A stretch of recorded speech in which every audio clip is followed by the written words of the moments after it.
간단하게 말하자면 좋은 말, 싫은 말을 이렇게 나누어 놓는 거죠. 절대 이 말은 사용하지 말아야 되겠다. 뭐 그런 말이 있는가 하면 이 말은 선호해서 많이 사용해야 되겠다. 그런 말도 있습니다. 제가 싫어하는 말들은요, 가장 싫어하는 말들은 지겹다, 오지랖, 수능, 뭐 이런 말들. 이런 단어들은 저랑 20년째 알고 지내는 여자도 웬만해서 생활 중에 제 입으로 들은 적이 별로 없을 겁니다. 대신에 그 여자가 이런 말을 많이 하죠. 지겹다, 이런 말 많이 하죠.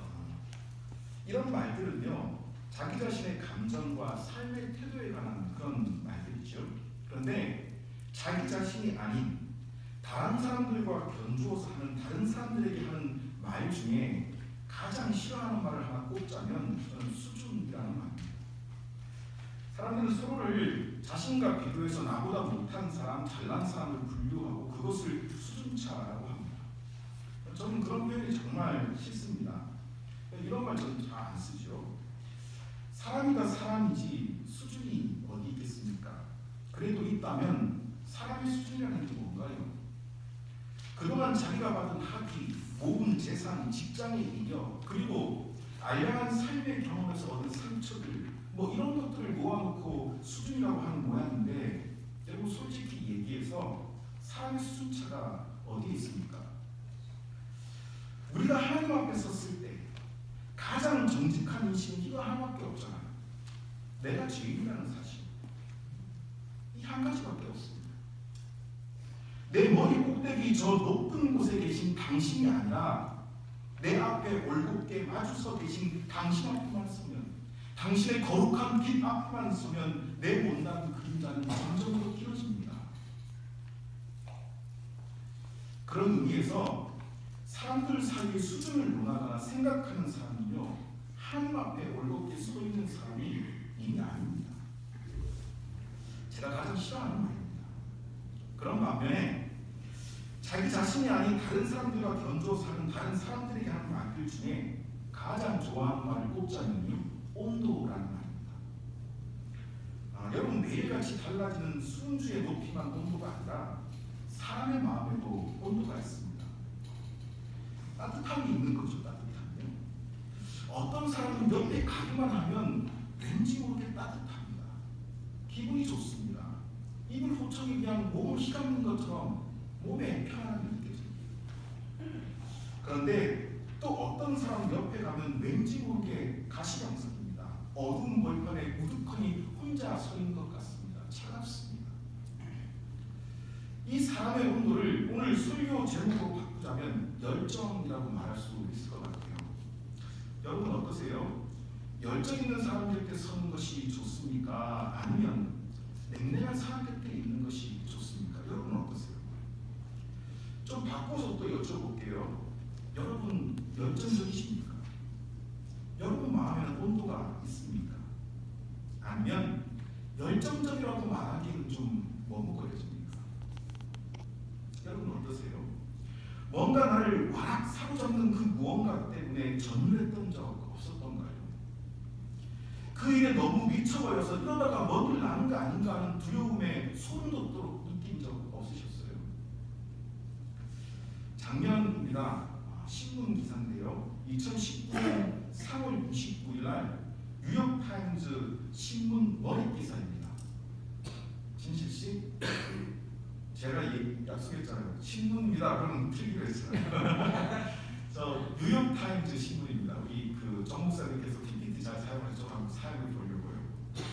저기 작년 3월 29일 뉴욕타임즈 신문 머리 기사입니다.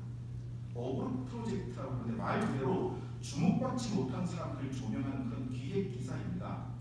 1851년 이후에 시작된 백인 남성들 중심의 프로젝트 기사였는데 작년에는 우리나라의 유관순이라고 하는 17살 소녀가 소개된 거죠.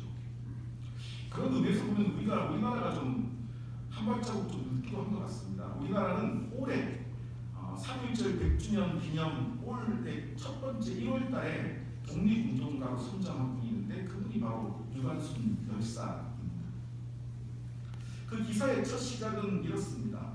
한국 서울, 1919년 봄 한국 독립을 지지하는 평화시위 공참에 대해 부름을 받았을 때 유관순이라는 이름의 한 16세 여학생은 자유를 영원하는 민족의 집단적 갈망을 상징하는 얼굴이 되었다.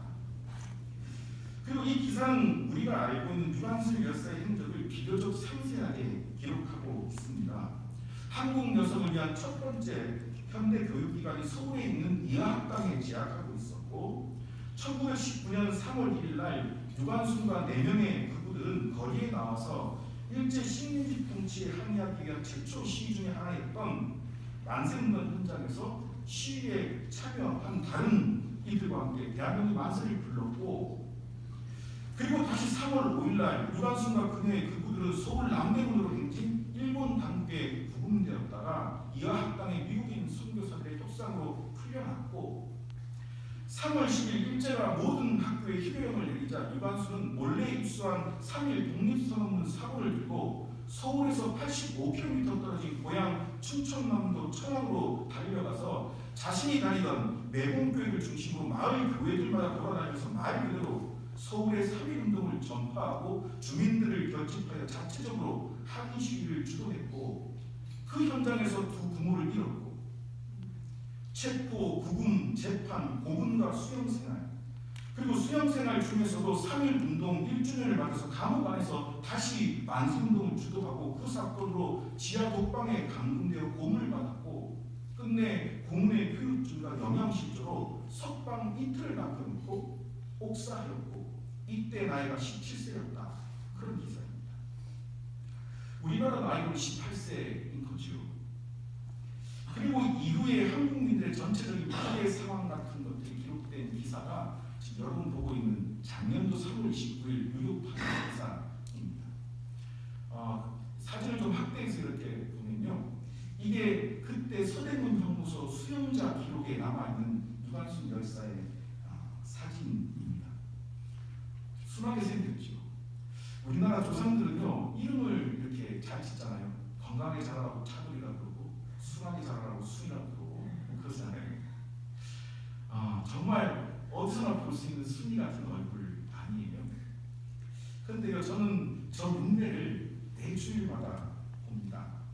우리 청년들을 통해서 보는 거죠.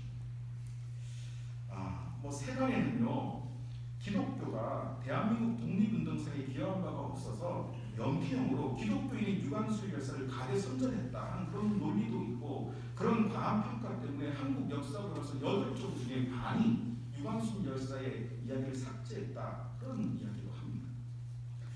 저는 역사학자가 아니라 돌아가는 이야기를 사실 잘 모르겠습니다. 그러나 그거 하나는 알겠습니다. 1919년 3월 1일, 지금으로부터 100년 전 우리나라의 독립선언서 공약 3장 중에 하나에 있는 이거였습니다. 최후 1인, 최후 1가, 민족 정당사 폐 발표. 최후의 순간까지, 최후의 한 사람까지 민족의 정당한 의사를 폐히 발표하라. 그런데 100년 전의 공약을 끝까지 지키는 사람은 그리 많지 않았다는 사실입니다. 오늘 우리 교회가 3.1절 100주년 기념주일 및 청년주일로 지키는 날입니다. 저는 100년 전에 나라 잃은 백성들의 행진과, 그리고 오늘 이 날을 기념해서 예배를 진행하고 있는 청년들 사이에서 오버랩되는 것이 있었으면 좋겠습니다.